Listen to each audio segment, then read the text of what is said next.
আগেরবার বলেছিলেন আপকি বার 200 পার, 77 এসে থেমে গেছিল। আপনি অনুপাতে ফেলে দিন। আজকে উনি বলেছেন 170 পেলেই পরিবর্তন, 277, 170, 60। আপনি অনুপাতে ফেলে দিন। 21 সালে যে বলেছে 200 জিতবো,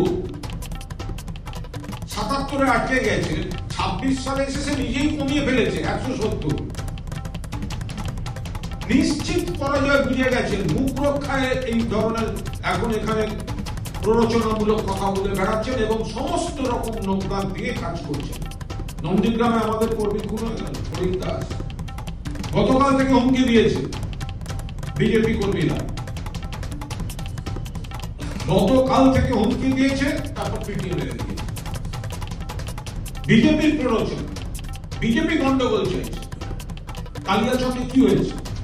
মাননীয় মুখ্যমন্ত্রী স্পষ্টভাবে বলেছেন বিচারকদের আটকে রাখা, বিচারকদের ঘিরে বিশৃঙ্খলা কোন অবস্থায় সমর্থন করি না, কোন অবস্থায় বরদাস্ত করি না। আমরা লড়ছি মানুষকে সঙ্গে নিয়ে গণতান্ত্রিক ভাবে এবং আইনে। আমরা শান্তিপূর্ণভাবে প্রত্যেক বৈধ ভোটারের অধিকার আমরা আদায় করে ছাড়ব। কিন্তু এখানে একটা প্লট হচ্ছে, ওদের গন্ডগোল চাই, ওদের অস্থিরতা চাই।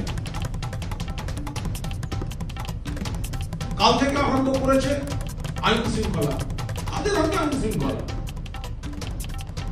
আপনারা একের পর এক অফিসার সরিয়েছেন, পুলিশ প্রশাসন, মুখ্য সচিব থেকে স্বরাষ্ট্র সচিব, নগরপাল থেকে ডিজি আপনারা সরিয়েছেন।